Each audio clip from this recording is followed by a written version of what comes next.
الحمد لله الذي خلق فسوى والذي قدر فهدى والذي أخرج المرعى فجعله غثاء أحوى والصلاة والسلام على سيدنا ومولانا محمد بن عبد الله الذي أرسله الله كافة للناس بشيرا ونذيرا أما بعد يقول الله سبحانه وتعالى في كلامه بعد أعوذ بالله من الشيطان الرجيم بسم الله الرحمن الرحيم وأنزل الذين ظاهروهم من أهل الكتاب من صياصيهم وقذف في قلوبهم الرعب فريقا تقتلون وتأسرون فريقا صدق الله العظيم وقال النبي صلى الله تبارك وتعالى عليه وسلم صدق الله وعده ونصر عبده وهزم الأحزاب وحده أو كما قال عليه الصلاة والسلام۔ رسول اکرم سرور دو عالم افصح العرب والعجم سید ولد آدم فخر بنی آدم جان دو عالم شان دو عالم رحمت دو عالم زینت بزم دو عالم سیدنا و مولانا حبیبنا و حبیب ربنا حضرت محمد مصطفیٰ احمد مجتبیٰ صلی اللہ تعالی علیہ وعلی آلہ وصحبہ وبارک وسلم کی سیرت طیبہ، آپ کی مقدس حیات اور آپ کی پاکیزہ اور نورانی زندگی کا تذکرہ تسلسل کے ساتھ چلتے چلتے گزشتہ نشست میں غزوہ خندق کے اختتامی مراحل تک پہنچا تھا کہ کس طرح حق جل شانہ نے احزاب کے لشکر کو تن تنہا شکست دی اور ذلت و رسوائی سے ان کو واپس بھاگنے پر، میدان چھوڑنے پر مجبور کیا۔ اس کا تفصیلی تذکرہ سامنے آ چکا ہے۔ تو ادھر سے تو احزاب کا لشکر میدان سے واپس چلا گیا، اور اس طرف جس طرح آخر میں یہ عرض کیا گیا تھا کہ حضرت حذیفہ ابن یمان رضی اللہ عنہ کو اللہ کے نبی نے خبر معلوم کرنے بھیجا، اور یہ ساری صورتحال ان کو اللہ نے دکھائی دشمن کے میدان سے جانے کی اور آندھیاں اور طوفان کے آنے کی۔ تو اس طرح حضرت حذیفہ پھر اپنا جو مقصد تھا، جو ذمہ داری تھی، اس کو پوری کر کے واپس آنے لگے۔ تو راستے میں پھر ان کو 20 سوار ملے جو امامہ پگڑیاں باندھے ہوئے تھے، اور اس میں سے پھر 20 میں سے 2 سوار آگے کو بڑھے اور حضرت حذیفہ ابن یمان سے یہ کہا کہ جاؤ اپنے نبی کو اس بات کی بشارت اور خوشخبری سنا دو کہ اللہ نے فتح سے ہمکنار کر دیا، اس لیے کہ یہ ان کا یہاں سے جانا یہ فتح ہے اور یہ انتہا ہے اس مقابلے کی۔ تو حضرت حذیفہ کو اللہ نے گویا وہ جو 20 سوار تھے وہ فرشتوں کا لشکر تھا جو اللہ نے ان کو دکھایا اور بتایا ہے، اور اس طرح یہ یہاں سے واپس اللہ کے نبی علیہ السلام کے پاس پہنچے، اور جو منظر اللہ نے میدان سے دشمن کے جانے کا ان کو دکھایا بتایا تھا اس کا تذکرہ اللہ کے نبی کے سامنے کیا، اور وہ بھی کہ دائیں طرف ایک شخص ملا اور بائیں طرف ایک شخص ملا، اور میں نے پہلے ہاتھ پکڑ لیا، جبکہ اعلان ابو سفیان کا یہ تھا کہ خبردار رہنا آس پاس والوں سے، تو میں نے پہلے ہاتھ پکڑ لیا تاکہ کسی اور کو میرے بارے میں شک نہ ہو۔ تو اللہ کے نبی مسکرانے لگے ان کی اس ہوشیاری پر اور ان کی اس دانش مندی پر۔ تو اس طرح حضرت حذیفہ رضی اللہ عنہ آئے، انہوں نے خبر دی ہے۔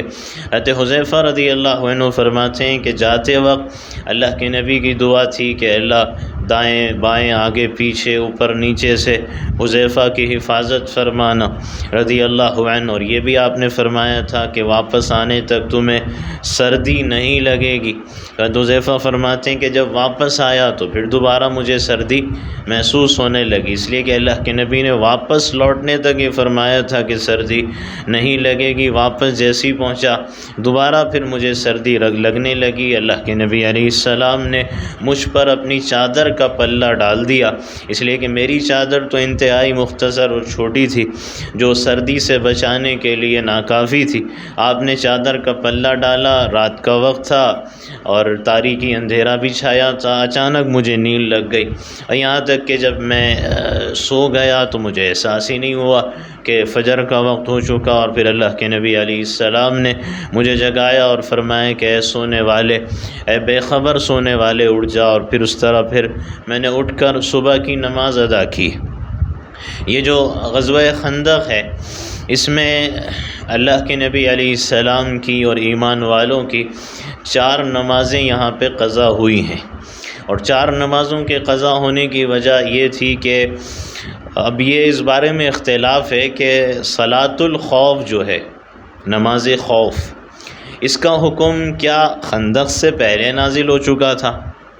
یا اس کے بعد نازل ہو چکا تھا؟ تو جو حضرات یہ کہتے ہیں کہ پہلے نازل ہو چکا تھا تو وہ یہ کہتے ہیں کہ پھر یہاں نماز خوف کیوں ادا نہیں کی گئی، تو اس کی وجہ یہ بتاتے ہیں کہ یہ خوف کی کیفیت نہیں بلکہ شدت خوف کی کیفیت تھی، یعنی یہ ظہر سے لے کے عشاء تک 4 نمازیں، ایک دن ایسا وقت آیا کہ مسلسل تیر اندازی اور سنگ باری تھی، جس کی وجہ سے یعنی تھوڑا بھی وقت نہیں مل سکا، اور اس بات کا بالکل موقع نہیں مل سکا کہ کچھ لوگ ہی الگ ہٹیں اور نماز ادا کر لیں،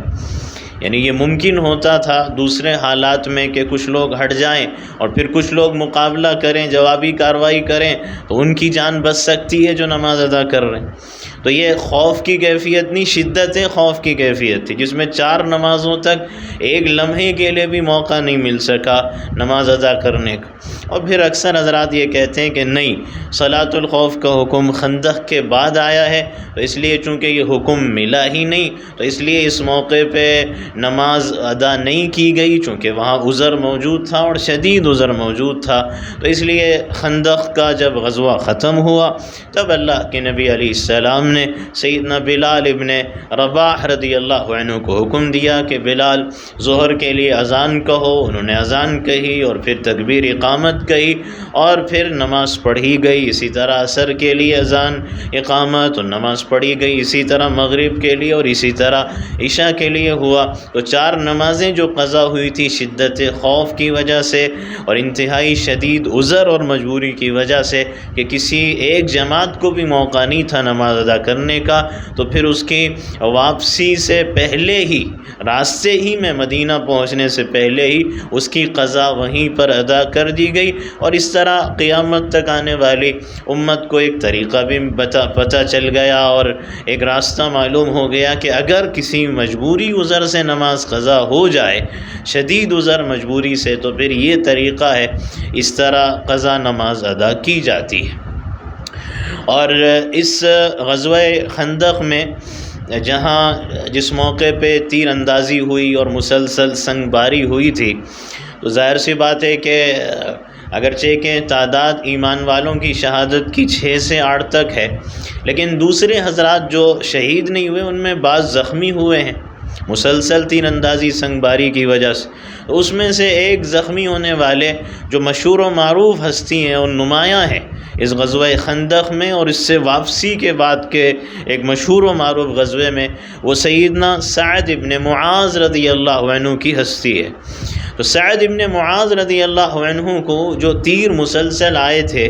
احزاب کے لشکر سے، تو ایک تیر آ کے ان کی رگ پہ لگا، اور اس رگ پہ لگا کہ جس رگ سے پھر باقی رگیں بدن میں پھیلتی ہیں۔ بعض لوگوں نے شہرگ کہا ہے، بعض لوگ کہتے ہیں کہ بازو میں رگ ایسی تھی۔ تو وہاں پہ ابن عرقہ نام کا ایک شخص تھا احزاب کے لشکر کا،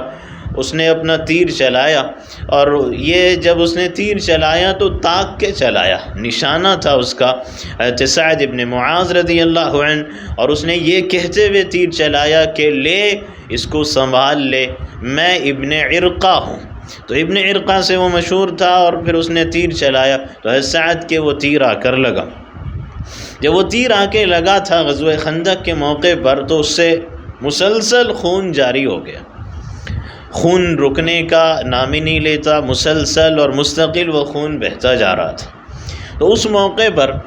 سعد ابن معاذ رضی اللہ عنہ نے اللہ کی بارگاہ میں دعا کی تھی، اور دعا یہ کی کہ اے اللہ اگر آئندہ پھر سے ہمارے اور قریش کے درمیان کوئی مقابلہ معرکہ باقی ہے تو اے اللہ پھر مجھے اس وقت تک کے لیے زندہ رکھنا، اور اس وقت تک کے لیے یہ جو میرا خون جاری ہو چکا ہے اس خون کو بھی روک دینا۔ کیوں؟ اس لیے کہ اے اللہ مجھے سب سے زیادہ اگر کسی سے مقابلے کی خواہش ہے تو وہ اس قوم سے ہے جس نے تیرے نبی کو سب سے زیادہ تکلیف پہنچائی، اور جس نے تیرے نبی کو وطن چھوڑنے پہ مجبور کیا، اور جس نے تیرے نبی کو جھٹلایا۔ مجھے اس قوم سے مقابلے کی سب سے زیادہ تمنا آرزو ہے، تو اگر آئندہ کوئی مقابلہ باقی ہے تو خون روک دینا، مجھے زندگی عطا کر دینا۔ اور پھر ساتھ میں حدیث ایک اور روایت میں تفصیل یہ بھی ہے، ساتھ میں انہوں نے یہ بھی کہا کہ اے اللہ مجھے اس وقت تک بھی موت مت دینا۔ ایک تو قریش کا تذکرہ کیا، دوسرے اے اللہ مجھے اس وقت تک بھی موت مت دینا جب تک کہ بنو قریظہ کا انجام میں اپنی زندگی میں اپنی آنکھوں سے نہ دیکھ لوں، اور جب تک کہ میری آنکھیں بنو قریظہ کے انجام سے ٹھنڈی نہ ہو جائے اس وقت تک مجھے موت نہ دینا۔ یہ دعا انہوں نے کی تھی غزوہ خندق کے موقع پر، اور جیسی دعا کی خون رک گیا۔ اللہ نے زندگی عطا کرنا تھا تو پھر اللہ نے ان کی زندگی کو باقی رکھا اور فوراً خون ان کا رک گیا۔ اگرچہ کہ تکلیف جو تھی وہ اپنی جگہ باقی تھی، لیکن مسلسل جس طرح خون بہتا ہے وہ سلسلہ تھما، اور اللہ نے دعا قبول کی۔ تو اللہ کے نبی کے یہ علم میں بات آئی کہ سعد ابن معاذ رضی اللہ عنہ زخمی ہوئے، تیر ان کے لگا ہے، تو پھر آپ نے تیمارداری کے لیے اور علاج کی غرض سے اور عیادت کی غرض سے کہ دیکھ بھال نگرانی ان کی ہوتی رہے، کہیں پھر سے دوبارہ خون نہ بہہ جائے، تو اس لیے اور چونکہ کمزوری بھی بدن پہ ہوتی ہے، تو پھر آپ نے حکم دیا کہ سعد ابن معاذ رضی اللہ عنہ کو کہ واپسی میں ان کو لے کر چلو، اور مسجد نبوی کے احاطے میں صحن میں ایک صحابیہ تھیں حضرت رفیدہ رضی اللہ عنہا، تو آپ نے فرمایا کہ رفیدہ یہ یعنی بوڑھی خاتون تھی، ضعیف العمر، لیکن یہ علاج میں مہارت رکھتی تھیں، دیکھ بھال میں، نگرانی میں، مرہم پٹی وغیرہ کے اندر، تو اس لیے ان کا ایک خیمہ تھا جو لگا ہوا تھا، تو آپ نے فرمایا کہ ان کو اس خیمے میں رکھ دیا جائے، سعد ابن معاذ کو یعنی ان کے مکان تک، جو مکان ان کا تھا مدینے میں، وہاں تک نہ لے جایا جائے، ان کو یہیں رکھا جائے، اور اس کی ایک وجہ عیادت بھی ہوتی رہے گی، علاج کی ضرورت پڑے گی، وقت پہ مناسب ان کو طبی ضروریات بھی فراہم کی جاتی رہیں گی، اور اگر میرا جی چاہے گا، اللہ کے نبی نے فرمایا کہ اگر میرا جی چاہے کہ میں ان سے ملاقات کروں، عیادت کروں، تو بالکل میرے حجرے کے قریب ہی رہیں گے۔ تو اس غرض سے آپ نے ان کو وہاں بھیجنے کا اور وہاں رکھنے کا حکم دے دیا۔ تو یہ غزوہ خندق کے موقع پہ دعا تھی، واپسی میں اللہ کے نبی نے اس طرح وہاں ان کے پہنچانے کا انتظام کر دیا۔ اب ان کی دعا کو اللہ نے کیسے پوری کیا ہے اس کا ذکر اسی کے ساتھ آگے آ رہا ہے۔ تو اس طرح یہاں سے غزوہ خندق سے واپسی ہوئی ہے۔ جب غزوہ خندق سے واپسی ہوئی ہے تو اللہ کے نبی علیہ السلام کی زبان مبارک پہ جو الفاظ اور جو دعائیں جاری تھیں، اور پھر وہ صحابہ کی زبان پہ بھی جاری تھی، اس کا تذکرہ ملتا ہے۔ ایک تو اللہ کے نبی نے ایک بات تو یہ فرما دی جتنا مجمع ساتھ میں تھا ان سے کہ الآن نغزوہم ولا یغزوننا وَنَحْنُ نَسِيرُ إِلَيْهِمْ، آپ نے آئندہ کی پیشین گوئی اور خبر دے دی، اور فرمایا صحابہ سے کہ اب تک تو خیر غزوہ خندق تک تو یعنی اکثر تو قریش آئے مقابلے کے لیے، ان کو ہمت ہوئی، جرأت ہوئی کہ ہم خود نکلیں گے، ہم جائیں گے ان کے علاقے اور شہر میں، اور ہم ان پہ کارروائی حملہ کریں گے، لیکن اللہ کے نبی نے فرمایا کہ اب آئندہ ایسا نہیں ہوگا، بلکہ آپ نے فرمایا کہ آئندہ سے اب ہماری طرف سے کارروائی ہوگی، اب ان کے اندر ہمت جرأت ہم پر کارروائی کرنے کی اب باقی نہیں بچی ہے، اور آپ نے فرمایا کہ اب ان کے اندر کی جو قوت تھی، جو شان و شوکت تھی، جو طاقت تھی، وہ ٹوٹ چکی ہے، اور اللہ نے ان کے دلوں پہ رعب، خوف اور ہیبت طاری کر دیا۔ اب آئندہ یہ پھر سے مدینے پہ حملہ کرنے کی ہمت اور جرأت دوبارہ ان میں سے کوئی نہیں کر سکے گا۔ تو آپ نے خبر دے دی کہ اب یہ ان کی قوت طاقت ٹوٹ چکی ہے۔ اور دوسری بات، جب آپ واپس ہو رہے تھے تو آپ کی زبان پہ جو کلمات جاری تھے، اور صحابہ 3000 کے لشکر کی زبانوں پہ یہی جملے تھے، یعنی یہ موقع تو ایسا ہے نا کہ فتح مل گئی، غلبہ ملا، کامیابی ملی، تو ایسے موقع پہ تو عام طور پہ فاتح قومیں اور فاتح لشکر جشن مناتے ہیں، خوشیاں مناتے ہیں، اور اس موقع پہ تماشا ہوتا ہے، اور پھر فضول خرچیاں ہوتی ہیں، اور پھر ظلم و زیادتی کے مظاہرے بھی ہوتے ہیں، پھر رقص و سرور کی محفلیں بھی منعقد ہوتی ہیں، اور اس موقع پہ ان کو کوئی یاد نہیں رہتا، اللہ کا حکم یاد نہیں رہتا، اس کے رسول کے فرمان کا پاس و لحاظ باقی نہیں رہتا، اس لیے کہ جشن کا موقع ہے اور فتح ملی ہے تو خوشی میں تو ہر چیز جائز ہے، لوگ یہ سمجھتے ہیں، اور پھر اس موقع پہ ایک تکبر کی چال ہوتی ہے، غرور کا انداز ہوتا ہے، اور گھمنڈ کا مظاہرہ ہوتا ہے۔ لیکن یہاں جو اللہ کے نبی نے اپنے عمل سے اور اپنے قول سے جو تعلیم دی ہے، اور پھر وہی 3000 میں سے ہر ایک کی زبان پہ جاری ہے، اور وہ آپ کی زبان پہ جو کلمات تھے وہ یہ تھے کہ لا الہ الا اللہ وحدہ لا شریک لہ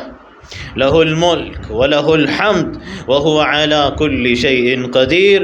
کہ اللہ کے علاوہ کوئی عبادت و بندگی کے لائق نہیں، وہ تنہا ہے، ذات میں، صفات میں، احکامات میں، حقوق میں، اختیارات میں اس کا کوئی شریک نہیں ہے، بادشاہت سلطنت اسی کی ہے، اسی لیے تعریف کے لائق بھی صرف وہی ہے۔ تو مطلب یہ ہے کہ یہاں تم کو اگر وقتی طور پہ غلبہ ملا یا کچھ سلطنت کے نظارے، جھلکیاں، کچھ امیدیں نظر آتی ہیں، تو یہ سلطنت غلبہ مل جانا اور اس کا عطا کیا جانا یہ اصل شہنشاہ، اصل بادشاہ کی طرف سے ہے، کیونکہ سلطنتیں تو اسی کے قبضہ قدرت اور اختیار میں ہے۔ تعریف کے لائق بھی پھر وہی ہے، یہ نہیں کہ ہماری خوبی ہے اور ہمارے کارنامے ہیں اور ہم نے یوں کیا اور ہم نہ کرتے تو کون کرتا، اور ہماری بہادری ہے اور ہماری شجاعت ہے اور ہماری ہمت ہے اور ہماری جرأت ہے۔ نہیں، تعریف کے لائق تو اسی کی ذات ہے، اور وہ ہر چیز پر قادر ہے۔ چوتھا کلمہ ہے، اس میں یہی بات ہے کہ وہ ہر چیز پہ قادر ہے، اسی کی قدرت ہے جس کی وجہ سے آج ہمیں اللہ نے یہ غلبہ عطا فرمایا ہے، اور ورنہ تو 10 سے 15 ہزار کے لشکر کو یوں بغیر مقابلے کے، بغیر لڑائی کے یوں میدان سے بھاگنے پہ مجبور کر دینا، یہ کوئی 3000 کے لشکر کے بس کا کام تو نہیں تھا۔ اور پھر آگے اللہ کے نبی کی زبان مبارک پہ یہ جملے جاری تھے کہ صدق اللہ وعدہ، کہ اس اللہ نے اپنے وعدے کو سچا کر کے دکھا دیا، اور وَنَصَرَ عَبْدَهُ، اور اس نے اپنے بندے کی مدد کی ہے۔ بندے سے مراد اللہ کے نبی، اور اللہ کے نبی کے ذریعے سے ساتھ میں جتنے ایمان والے سب کی مدد بھی اللہ ہی نے کی ہے۔ اور پھر وَهَزَمَ الْأَحْزَابَ وَحْدَهُ، کہ تنہا اسی اللہ نے تمام احزاب کے لشکر کو شکست دی ہے اور ذلت و رسوائی سے دوچار کیا۔ ہم میں سے 3000 میں سے کسی فرد کا کمال نہیں ہے، یہ اللہ کی طرف سے ہے، اور واپسی کی یہ دعا ہے جو اللہ کے نبی نے سکھائی، اور وہ بھی زبان مبارک پہ جاری تھی کہ آئبون تائبون ساجدون عابدون لربنا حامدون، کہ ہم واپس لوٹ رہے ہیں۔ کہاں سے؟ غزوہ خندق سے واپس لوٹ رہے ہیں۔ تو پھر یہ واپس لوٹتے ہوئے بھی اس موقع پر تو توبہ کا تصور، استغفار کا تصور تو نہیں آتا نا۔ لوگ تو سمجھتے ہیں بھئی ہم نے بہت بڑا کارنامہ کر دیا ہے، کارنامہ کیا اس لیے تو نصرت ملی، فتح ملی، یہ کوئی توبہ استغفار کا وقت تھوڑی ہے۔ لیکن اللہ کے نبی فرما رہے ہیں کہ آئبون، واپس لوٹ رہے ہیں، کیسے؟ تائبون، توبہ کرتے ہو، اس لیے کہ ہو سکتا ہے کوئی غلطی ہوئی ہو، کوئی کوتاہی ہوئی ہو، لغزش ہوئی ہو، اس لیے کہ انسان کی نظر کارنامے کر کے خوبیاں دکھا کر، نیکیاں انجام دے کر، اور تقوی اور پرہیزگاری کو زندگی میں بتا کر، اور متقی پرہیزگار بننے کے بعد، دیندار بننے کے بعد بھی انسان کی نظر اپنی خوبیوں پر اور اپنی دینداری پر اور اپنی تقوی اور پرہیزگاری پر اور اپنے اعلیٰ و شاندار کارناموں پہ نہیں ہونی چاہیے، بلکہ اپنی غلطیوں پہ ہونی چاہیے۔ تو اس لیے فرمایا کہ ہم توبہ کرتے ہوئے واپس لوٹ رہے ہیں۔ کوئی غلطی ہوئی ہو، کوئی کوتاہی لغزش ہوئی ہو، اللہ معاف کر دے، اور فرمائے کہ ساجدون، کہ ہم اللہ کی بارگاہ میں جھکتے ہوئے آ رہے ہیں، ہم اکڑیں گے نہیں، ہم ناس کی چال نہیں چلیں گے، ہم متکبرانہ انداز نہیں اپنائیں گے، ہم اللہ کی بارگاہ میں جھکتے ہوئے اور سجدے بجا لائیں گے، اس کی بارگاہ میں گھٹنے بھی ٹیکیں گے، ماتھا بھی ٹیکیں گے، اور عابدون، اور عبادت کرتے ہوئے آ رہے ہیں، جاتے ہوئے بھی عبادت، واپسی میں بھی عبادت۔ اور عبادت کا مطلب ایک تو یہ کہ زبان پہ جملے وہ ہیں جو عبادت کا مظاہرہ ہے، اور دوسرے یہ کہ پوری زندگی میں اپنے بندہ ہونے کا اظہار ہے، اس لیے کہ بندہ ہی جو اپنے آپ کو بندہ سمجھتا ہے، اور جس کو ہمیشہ اس بات کا خیال استحضار دھیان ہوتا ہے کہ میں بندہ ہوں اور میرا کام بندگی کرنا ہے، تو پھر وہ ہر حال میں بندگی بجا لاتا ہے، کبھی بھی اپنے بندہ ہونے کو بھولتا نہیں۔ اور فرمایا کہ لربنا حامدون، اور ہم اپنے رب ہی کی تعریف کرتے ہوئے واپس لوٹ رہے ہیں۔ یہ الفاظ، یہ جملے اللہ کے نبی علیہ السلام کی زبان مبارک پہ جاری تھے۔ غزوہ خندق سے واپسی ہو گئی۔ اچھا، واپسی کو کوئی زیادہ دیر نہیں، کوئی زیادہ انتظار اور تاخیر نہیں، ابھی واپس ہوئے۔ ام المومنین عائشہ صدیقہ رضی اللہ عنہا کے مکان پہ آپ پہنچتے ہیں، اور آپ نے یہ سوچا کہ چونکہ روایات 15 سے لے کے 1 مہینے تک کی ہیں محاصرے کی، اور پھر وہ گرد و غبار، وہ مٹی، وہ ریت، پھر مسلسل محنت مشقت، تو اس لیے اللہ کے نبی جیسے ہی پہنچے تو آپ فوراً غسل کے لیے تشریف لے گئے۔ تو جب آپ غسل کے لیے تشریف لے گئے، ابھی آپ غسل کر کے باہر نکلے اور آپ سر میں کنگھی کر رہے تھے، بلکہ آپ نے ایک انگیٹھی منگائی تھی کچھ ٹھنڈک دور کرنے، یا اس موقع پہ اللہ کے نبی کچھ یہ چاہتے تھے کہ کچھ گرمی پہنچ جائے، انگیٹھی منگائی، آپ ابھی اپنے سر میں کنگھی کر ہی رہے تھے، یا حضرت عائشہ کنگھی کر رہی تھی، روایات مختلف ہیں۔ تو اسی موقع پر اچانک حضرت عائشہ رضی اللہ عنہ یہ فرماتی ہیں کہ اچانک یہ ہوا کہ اچانک آواز آئی۔ اب یہاں روایتیں ملتی ہیں 2 طرح کی، ایک میں کہ اللہ کے نبی اب کنگھی کر کے آپ بستر پہ لیٹ گئے تھے، تو اب آواز آئی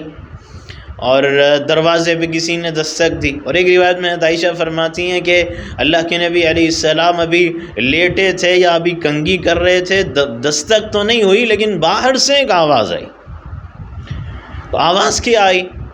آواز یہ آئی کہ اے اللہ کے نبی علیہ السلام، اے اللہ کے رسول، آپ فوراً بنو قریظہ کی طرف چلیے، اور آپ فوراً بنو قریظہ کے علاقے کی طرف کوچ کیجیے۔ اور بلکہ یہاں تک آواز آئی کہ کیا آپ نے ہتھیار اتار دیے؟ اگر آپ نے اتار دیے تو آپ کے پاس کیا عذر موجود ہے؟ اللہ تعالیٰ آپ کی مغفرت فرمائے، اللہ آپ سے درگزر فرمائے۔ اس طرح کی آواز آئی۔ تو حضرت عائشہ فرماتی ہیں کہ اللہ کے نبی، جس روایت میں کہ آپ ابھی لیٹے تھے، ابھی لیٹے، اچانک اس طرح کی آواز آنے لگی، آپ کے پاس کیا عذر ہے؟ آپ چلیے تو اللہ آپ کی مغفرت فرمائیں۔ تو حضرت عائشہ فرماتی ہیں اللہ کے نبی اچانک لرز کے اٹھے، آپ کانپ کے اٹھے اور فوراً آپ باہر نکلے۔ تو جب آپ باہر نکلے تو تھوڑی دیر ہو گئی اور وقت گزر گیا، آپ ابھی تک اندر نہیں آئے۔ تو عائشہ فرماتی ہیں کہ میں نے بھی دروازہ کھولا کہ آخر اللہ کے نبی گئے کہاں ہیں، کون آیا، کس کی آواز، کس سے ملاقات؟ کہتی ہیں میں باہر نکلی تو دیکھا کہ ایک سواری ہے، اور اس سواری سے ٹیک لگا کے اللہ کے نبی کھڑے ہوئے ہیں، اور اس سواری پہ ایک شخص بیٹھا ہوا ہے۔ اللہ کے نبی کی بڑی دیر تک اس سے بات چیت چل رہی ہے، تو میں اسی طرح کھڑی دیکھتی رہی یہ منظر، اور گفتگو بات چیت جاری ہے، یہاں تک کہ تھوڑی دیر گزری، اللہ کے نبی اندر تشریف لائے۔ جب آپ اندر تشریف لائے تو میں نے پوچھا یا رسول اللہ خیر تو ہے؟ وہ کون تھا، کس لیے آیا تھا، آپ کو آواز دیا، آپ اچانک لرز کے اٹھ گئے، کیا بات ہے؟ تو اللہ کے نبی علیہ السلام نے فرمایا کہ عائشہ وہ کوئی انسان نہیں، وہ جبرائیل امین علیہ السلام تھے، اور جبرائیل امین مجھ سے یہ کہنے کے لیے آئے، اور اس حالت میں آئے کہ جبرائیل نے امامہ پگڑی باندھی ہوئی تھی، سیاہ امامہ باندھا ہوا تھا، اور ایک روایت میں گھوڑا، ایک روایت میں گدھا، ایک روایت میں خچر کا ذکر، کوئی سواری تھی جس پہ وہ سوار تھے۔ اور پھر آپ نے فرمایا کہ جبرائیل نے ساتھ میں انہوں نے بھی معرکے کی تیاری کے لیے ساز و سامان پہنا ہوا تھا، ان کے بدن پہ ہتھیار موجود تھے، لوہے کی ٹوپی بھی موجود ہے، زرہ بھی موجود ہے۔ ضرورت نہیں ہے فرشتوں کو، لیکن انداز فرشتوں نے وہی اپنایا جو اس وقت ایمان والوں کا تھا۔ تو وہ پوری تیاری کے ساتھ میرے پاس آئے، اور وہ مجھ سے یہ کہہ رہے ہیں کہ یا رسول اللہ کیا آپ نے ساز و سامان اتار دیا ہے؟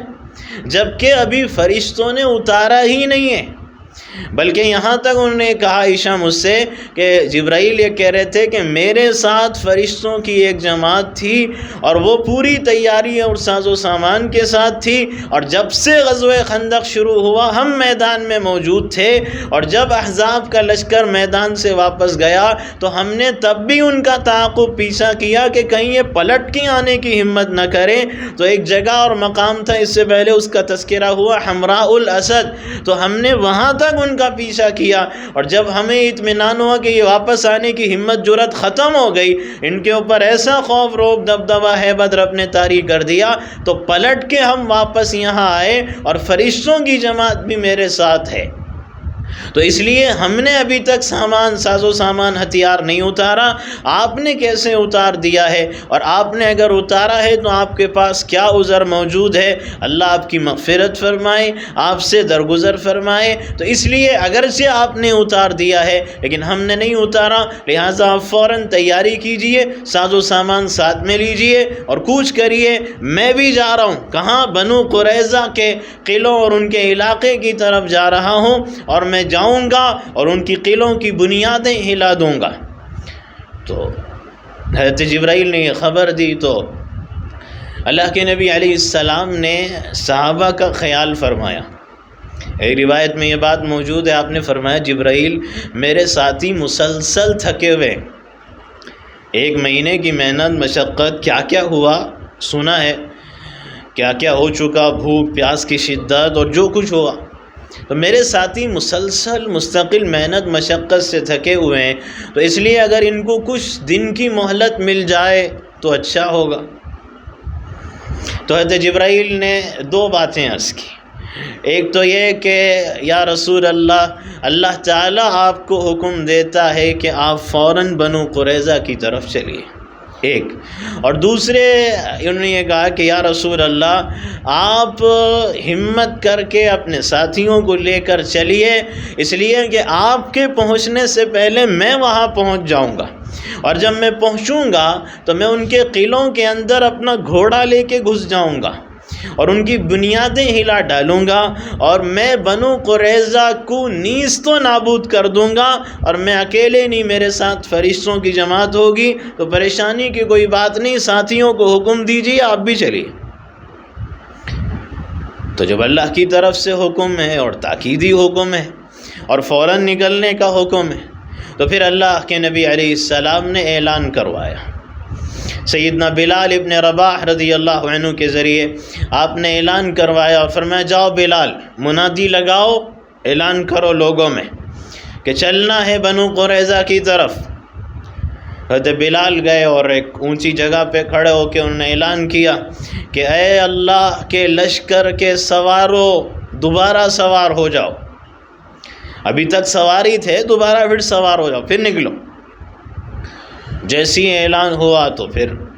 صحابہ کا مجمع جمع ہونا شروع ہوا، انہوں نے تیاری شروع کی۔ اچھا، حضرت جبرائیل جو یہاں سے گزرے تھے،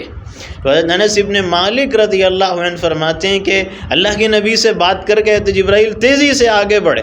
تو جس گلی سے وہ آگے بڑھے تھے وہ بنو غنم کی گلی تھی، قبیلہ، تو ان کی تیزی سے گھوڑے کو دوڑانے کی وجہ سے گرد و غبار اڑنے لگا، اور حضرت انس کہتے ہیں کہ وہ منظر مجھے بعد میں بھی یاد تھا کہ جبرائیل کے گھوڑا دوڑانے کی وجہ سے جو گرد و غبار اڑا اور جس قدر فضا میں بلندی میں اڑا، میں وہ منظر مجھے کہتے تھے بعد کے زمانے میں کہ آج بھی مجھے وہ منظر یاد ہے۔ تو اس طرح حضرت جبرائیل وہاں سے آگے بڑھے، یہاں اللہ کے نبی علیہ السلام نے تیاری کی اور یہاں جو صحابہ موجود تھے انہوں نے بھی تیاری شروع کر دی۔ تو اس طرح اللہ کے نبی علیہ السلام خود بھی تیار اور صحابہ کو بھی آپ نے تیار کیا، اور آپ نے ایک حکم صحابہ کو یہ بھی دیا ساتھ میں، اور یہ جو حکم تھا اس کا مقصد یہ تھا کہ صحابہ جلد سے جلد پہنچیں، بڑی تیزی کے ساتھ پہنچیں اور کوئی پہنچنے میں تاخیر نہ کرے۔ تو اللہ کے نبی علیہ السلام جب لشکر تیار ہو گیا، 3000 کا لشکر، اور اس میں 36 گھوڑے تھے، باقی ساتھیوں کے 3 گھوڑے خود اللہ کے نبی علیہ السلام کے، آپ نے بھی سارا ساز و سامان، تیر وغیرہ جتنے بھی ساز و سامان کی ضرورت، لوہے کی ٹوپی، زرہ، لوہے کا لباس، پوری تیاری کے ساتھ اللہ کے نبی علیہ السلام نکلے اور فرمایا کہ فوراً نکلو، اور عبداللہ ابن ام مکتوم رضی اللہ عنہ کو اپنی جگہ مدینہ منورہ میں جانشین قائم مقام متعین کر دیا کہ تم یہاں کے انتظامات اور ذمہ داری میرے غائبانے اور غیر موجودگی میں سنبھال لو۔ اور سیدنا علی ابن ابی طالب کرم اللہ وجہہ کو آپ نے اپنے پہنچنے سے پہلے ایک پرچم، ایک جھنڈا دیا اور فرمایا کہ علی تم فوراً پہنچو اور یہاں سے جا کے ان کے قلعوں کے سامنے پڑاؤ ڈالو، اس لیے کہ بنو قریظہ اگرچہ کہ ان کے قلعے بھی تھے اور قلعوں کے باہر بھی وہ رہتے تھے اور پھر اس کے علاوہ اور بھی چیزیں ان کی موجود تھی، لیکن جیسی غزوہ خندق ختم ہوا اور شکست ملی احزاب کے لشکر کو، تو ہوا یہ کہ بنو قریظہ نے چونکہ غداری کی تھی عین حالت غزوہ میں، تو ان کو اچھی طرح اس بات کا اندازہ نہیں، پورا یقین تھا کہ اب ہم سے اس کا بدلہ لیا جائے گا، اب جوابی کارروائی ہوگی اور غداری اور بدعہدی کا ہمیں مزہ چکھنا پڑے گا، نتیجہ بھگتنا پڑے گا۔ تو اس لیے یہ باہر ان میں سے کوئی بھی نہیں بچا، اپنے ہی علاقے میں وہ قلعوں کے اندر چلے گئے، یہ سوچ کے کہ انتہائی محفوظ اور مضبوط قلعے ہیں، لہٰذا جب تک ہم باہر نہیں نکلیں گے کوئی اندر آ نہیں سکتا، اور جب تک اندر ہم رہیں گے تو جب تک رہیں گے کھانا پینا جو بھی رہے گا، جب تک ہم انتظار کریں گے، اور باہر والا بھی کب تک انتظار کرے گا ہمارا، ہو سکتا ہے ایک دن تنگ آئے واپس چلا جائے، لیکن یقین تھا کہ اس کا مزہ تو چکھنا پڑے گا، تو وہ سارے قلعوں میں چلے گئے تھے۔ تو اللہ کے نبی علیہ السلام نے اس طرح انتظامات فرمائے، اور ساتھ میں جماعت کو روانہ کرتے ہوئے آپ نے ایک حکم یہ دیا کہ لا یصلین احد العصر الا فی بنی قریظہ، کہ آپ نے فرمایا کہ تم میں سے کوئی بھی شخص عصر کی نماز نہ پڑھے مگر بنو قریظہ میں۔ ظہر کی نماز ہو چکی تھی مدینے میں، عصر کی نماز کا وقت آ رہا تھا، تو حکم یہ کہ عصر کی نماز نہ پڑھو مگر بنو قریظہ میں، یعنی ان کے علاقے میں پہنچ کے۔ تو اب یہ صحابہ کا قافلہ جانے لگا، تو راستے میں ایک بات تو یہ ہوئی کہ جب یہ قافلہ جانے لگا تو اللہ کے نبی علیہ السلام بھی پھر ساتھ میں ان کے پیچھے پیچھے آ رہے تھے، تو راستے میں یہ دیکھا کہ بنو نجار کا ایک محلہ تھا۔ بنو نجار یہ قبیلہ ہے مدینہ کا، اور یہ اللہ کے نبی علیہ السلام کے دادا عبد المطلب کے نانیالی رشتے کے لوگ تھے، اور انہوں نے استقبال کیا تھا مدینہ ہجرت اور آمد کے موقع پہ، وہاں ان کا تذکرہ ہوا ہے بنو نجار کا۔ تو بنو نجار کے محلے سے آپ گزرے، تو بنو نجار کا محلہ ذرا آگے تھا اور ان تک یہ آواز بھی نہیں پہنچی تھی، حضرت بلال نے جو آواز لگائی تھی وہ بنو نجار تک نہیں پہنچی تھی۔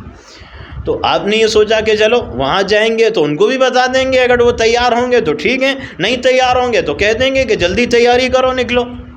تو اب جب بنو نجار کے محلے سے گزرے تو سارے تیار اور سب گھوڑوں پہ سوار، اور سب نے ساز و سامان، لوہے کا لباس، سارا معرکے کے لیے جتنا سامان چاہیے سب ساتھ میں۔ تو اللہ کے نبی کو تعجب ہوا، آپ نے پوچھا کہ تم نے کیسے تیاری کر لی؟ یعنی گمان تو یہ تھا نا کہ جائیں گے، آرام کریں گے، غسل کریں گے، آرام کریں گے، سوئیں گے، اطمینان کی سانس لیں گے، تم تیاری کے ساتھ جیسے انتظار میں تھے کہ کوئی آنے والا ہے اور نکلنا ہے۔ تو اللہ کے نبی نے جب یہ بات پوچھی تو کہنے لگے یا رسول اللہ آپ ہی نے تو ہمیں حکم دیا ہے۔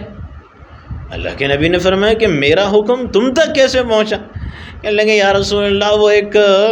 گھوڑے پہ سوار ایک شخص ہمارے سامنے سے آیا، گھوڑا دوڑاتے ہوئے آیا،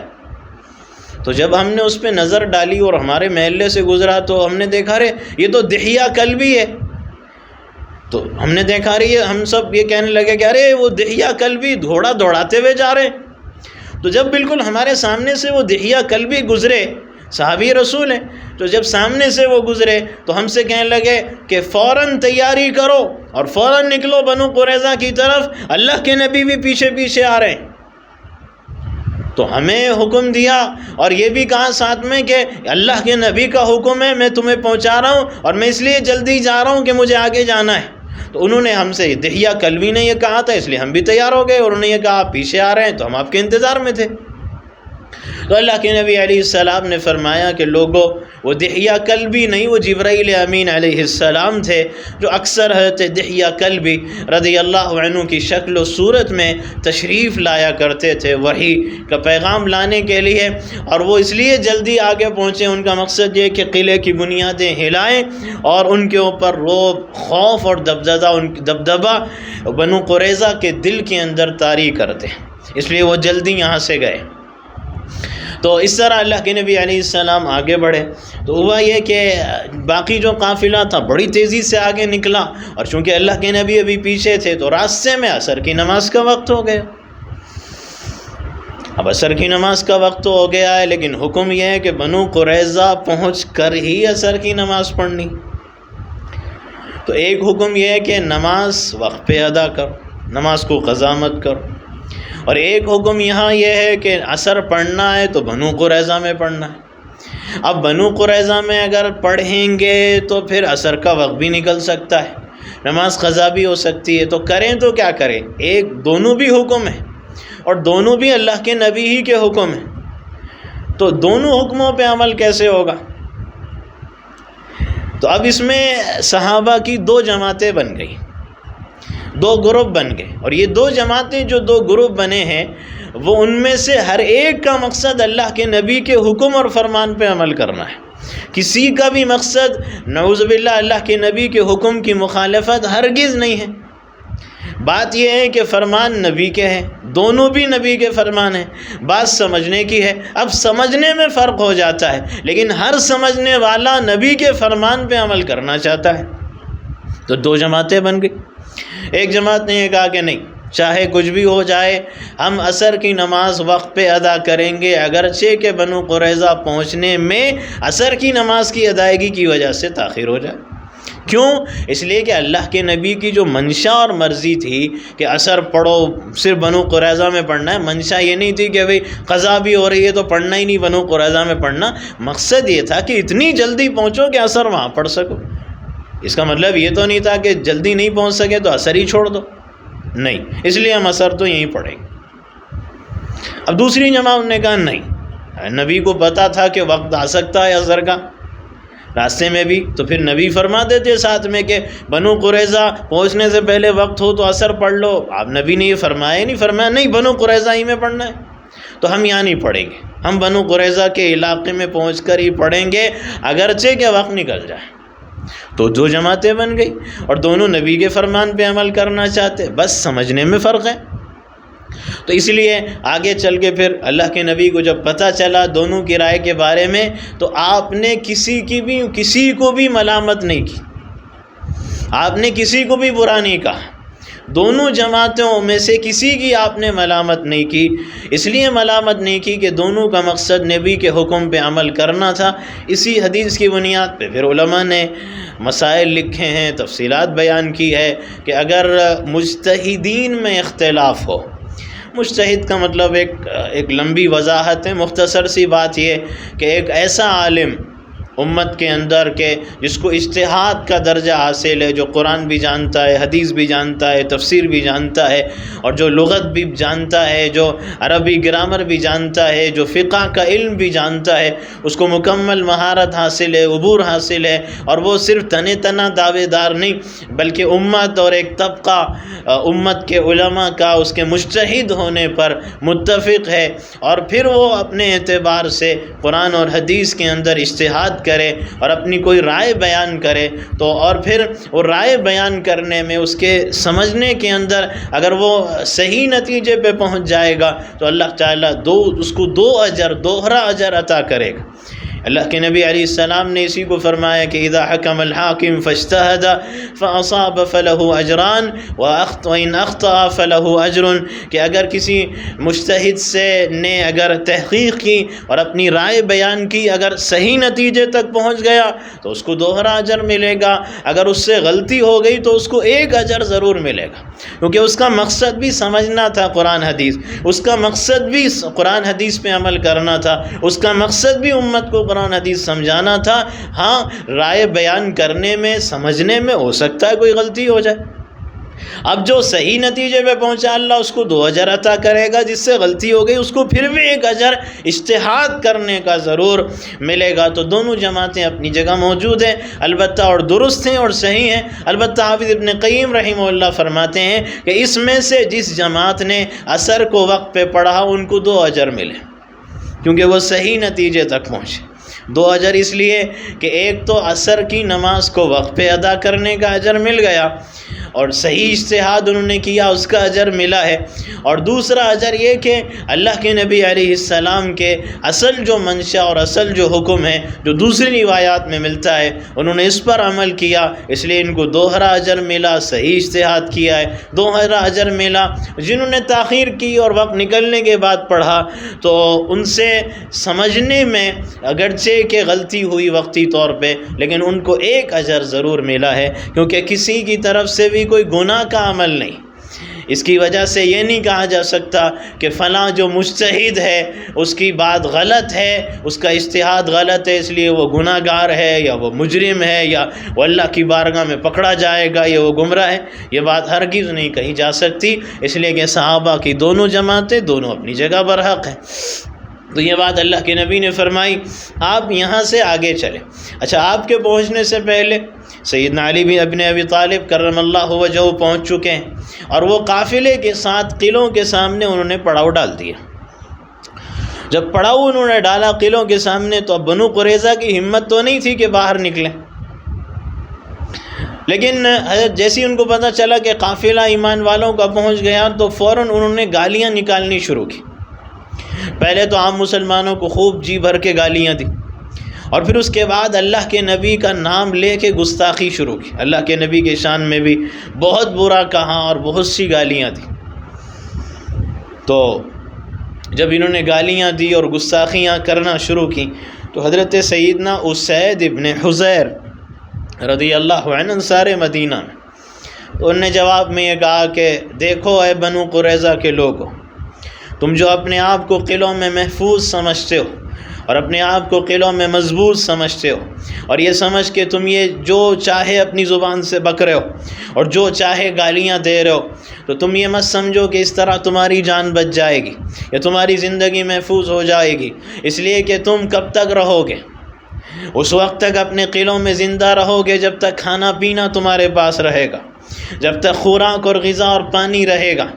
اور تم کب تک انتظار کرو گے؟ جب تمہارا سارا توشہ اور کھانے پینے کا سامان ختم ہو جائے گا تو تمہیں اپنے قلعوں کے اندر جس کو تم محفوظ اور مضبوط سمجھتے ہو اور جس کو اپنی زندگی کی ضمانت سمجھتے ہو، تمہیں اسی قلعے میں بھوکے پیاسے مرنا پڑے گا۔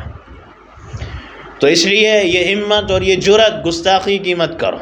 یہ حضرت اسید بن حضیر رضی اللہ عنہ نے ان کی گالیوں کے جواب میں ان سے یہ بات کی، اور پھر اتنے میں اللہ کے نبی علیہ السلام پہنچے۔ جیسے ہی آپ قریب پہنچے حضرت علی کو پتہ چلا تو یعنی بالکل قلعے کے قریب نہیں، تھوڑا فاصلے پہ، تو حضرت علی کو جیسی خبر ملی تو ابو قتادہ انصاری رضی اللہ عنہ کے ہاتھ حضرت علی نے پرچم دیا، کہا کہ تم یہاں رکو اور میری جگہ تم جانشین بنو، میں اللہ کے نبی کو لے کر آتا ہوں۔ گئے حضرت علی اور اللہ کے نبی کے پاس پہنچے۔ آپ نے فرمایا علی میں نے تمہیں ذمہ داری دی اور تم آ گئے۔ کہا یا رسول اللہ ایک کو ذمہ دار بنایا ہے، پھر اتنی جلدی تیزی میں کیوں آئے؟ کہا یا رسول اللہ وہ گستاخی کر رہے ہیں، وہ گالیاں دے رہے ہیں، برا کہہ رہے ہیں، ہمیں کہا ٹھیک تھا لیکن آپ کو تک کہہ گئے، تو اللہ کے نبی اس لیے میں آپ کے پاس آیا ہوں۔ تو اللہ کے نبی علیہ السلام نے اس موقع پہ فرمایا کہ چلو آگے بڑھو، اور آپ نے فرمایا کہ اب ہم ان کا محاصرہ کریں گے،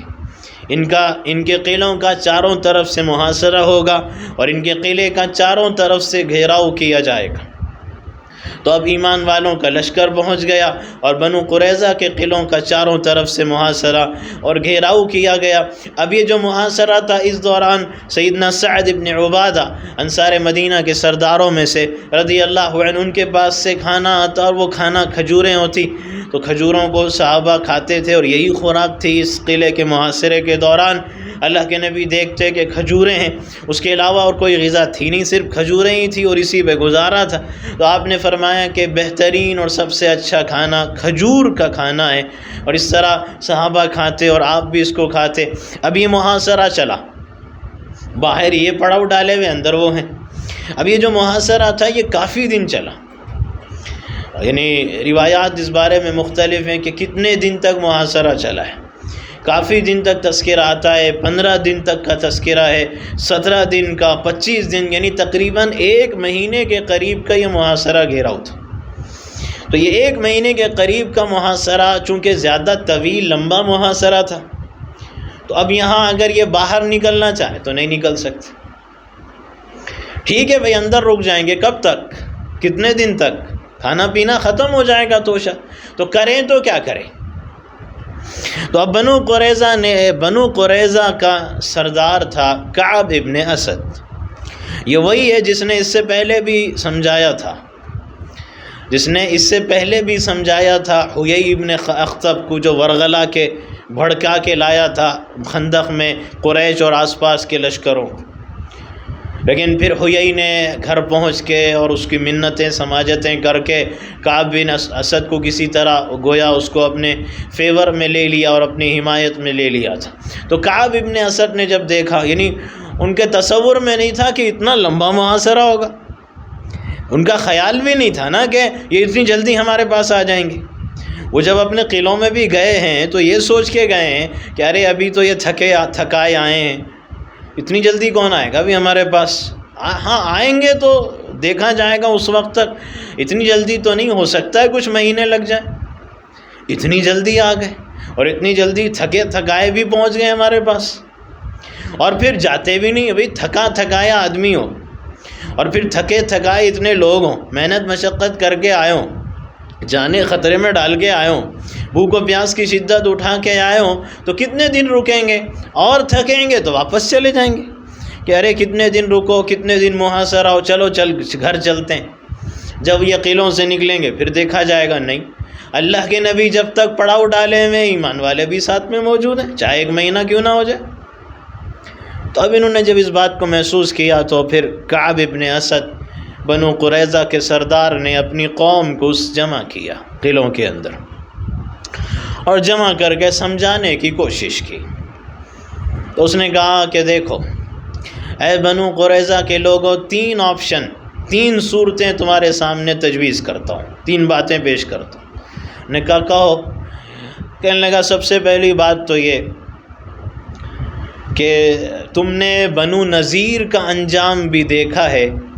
اور بنو قینقاع کا انجام بھی دیکھا ہے، جلاوطنی، ذلت و رسوائی، تباہی، بربادی، تفصیلات آ چکی ہیں، تم نے سب دیکھا ہے۔ اور پھر غزوہ خندق کے موقع پر تم نے غداری اور بدعہدی کی حیی ابن اخطب کے کہنے پر، پھر اس کی وجہ سے جو انجام ہوا وہ بھی تم نے دیکھا کہ آج ڈر کے مارے قلعوں سے باہر نکلنے کی جرت نہیں۔ تم نے یہ سب دیکھ لیا ہے، کھلی آنکھوں دیکھا ہے، کوئی ڈھکی چھپی بات نہیں۔ تو اس لیے 3 باتیں ہیں، اس میں سے کسی ایک کو قبول کر لو۔ نے کہا کیا ہے؟ کہنے لگا دیکھو سب سے پہلی بات یہ ہے کہ محمد ابن عبداللہ پہ ایمان لے آؤ۔ انہوں نے کہا وہ کیوں اور کیسے؟ تو کہنے لگا واللہ لقد عرفتم انہ نبیکم وانہ لتجدونہ فی کتابکم، اس لیے کہ کہنے لگا کہ اللہ کی قسم کھا کے میں یہ کہتا ہوں کہ یہ وہی نبی ہیں جن کو تم اچھی طرح پہچانتے ہو، اور یہ وہی نبی ہیں جن کا تذکرہ تم اپنی کتاب میں پاتے ہو۔ حضرت عبداللہ ابن عباس رضی اللہ عنہ کا فرمان ہے، وہ یہ کہتے ہیں کہ اگر قبیلے دیکھے جائیں ان کے تو فدق میں تھے، خیبر میں تھے، قینقاع ہے، نذیر ہے، سارے قبیلے ان کے ہی ہیں، لیکن حضرت عبداللہ ابن عباس کا فرمان ہے کہ جتنے قبیلے تھے وہ سب آخری نبی کا تذکرہ کرتے تھے، لیکن بنو قریظہ یہ وہ قبیلہ تھا جو تمام قبیلوں میں سب سے ممتاز تھا اور معروف مشہور تھا اللہ کے نبی کے تذکرے میں۔ یعنی یہ صرف اپنے بوڑھوں کے سامنے آخری نبی کا تذکرہ نہیں، اپنی جوانوں کے سامنے نہیں، بلکہ اپنی عورتوں اور بچوں کو جمع کر کے مجلسیں منعقد کر کے، نشستیں بٹھا کے، پروگرام منعقد کر کے بتاتے تھے کہ آخری نبی آنے والے ہیں، آتے ہی ایمان لے آنا۔ اور یہ اپنے بچوں کو، بنو قریظہ اپنے بچوں کو جمع کر کے آخری نبی کا حلیہ، علامتیں، نشانیاں، چہرہ بتاتے تھے۔ تو اس نے کہا کہ تم تو وہ قبیلہ ہو، تو اس لیے میں کہتا ہوں ایمان لے آؤ۔ ایمان لاؤ گے جان بھی بچ جائے گی، مال بھی بچ جائے گا، گھرانے بھی بچ جائیں گے، مال دولت بھی بچ جائے گا، ساز و سامان سب محفوظ ہو جائے گا۔ تو سارے بنو قریظہ کے قبیلے کے لوگ اپنے سردار کے جواب میں کہنے لگے کہ نہیں، کہنے لگے کہ ہرگز ایسا نہیں ہو سکتا کہ ہم تورات کے علاوہ کسی اور کتاب کو مانیں اور تورات کے دین کے علاوہ کسی اور دین کو قبول کریں۔ تو کعب ابن اسد نے پھر سمجھانے کی کوشش کی۔ اس نے کہا کہ دیکھو بنو قریظہ کے لوگوں، تمہیں اچھی طرح اس بات کا پتہ ہے کہ ہماری جو محمد ابن عبداللہ سے دشمنی ہے وہ اس لیے ہے کہ وہ عرب میں سے ہیں، اس کے علاوہ کوئی وجہ دشمنی کی نہیں ہے، تو اس لیے یہ دشمنی ختم کرو، ایمان لے آؤ۔ انہوں نے کہا کہ نہیں، ہم محمد ابن عبداللہ کا دین ہرگز قبول نہیں کر سکتے، حالانکہ جان پہ بات ہے لیکن نہیں قبول کریں گے۔ اس نے کہا ٹھیک ہے، اب دوسرا آپشن ہے سامنے، دوسری بات ہے۔ کہا کیا؟ تو کہنے لگا ٹھیک ہے، اگر ایمان نہیں لاتے تو پھر تیاری کرو۔ کہا کیا تیاری کریں؟ تو کہنے لگا اپنے ہی ہاتھوں سے اپنی عورتوں اور اپنے بچوں کو ختم کر دو۔ کیوں؟ کہا اس لیے کہ جب بچے عورتیں ہی نہیں رہیں گے تو پھر تیار ہو جانا، ہتھیار نکل کے قلعوں لے کے لگا کے قلعوں سے باہر نکل جانا، کود جانا میدان میں، مقابلہ کرنا۔ اگر مر گئے تو پیچھے بیوی بچوں کی کوئی فکر نہیں ہوگی، اور اگر زندہ رہے، غلبہ ہمیں مل گیا تو کوئی بات نہیں، اور بھی عورتیں بہت ہیں، ان سے بچے پیدا ہو جائیں گے۔ تو اگر نہیں یہ نہیں کرتے تو یہ کر لو، ایمان نہیں لاتے تو یہ کر لو۔ تو انہوں نے کہا کہ ہماری عورتوں اور بچوں کا کیا قصور ہے کعب کہ ہم بلا وجہ ان معصوموں کی جان لے اور اپنے ہاتھوں سے ان کو ختم کرے۔ اس نے کہا یہ بھی نہیں مانتے۔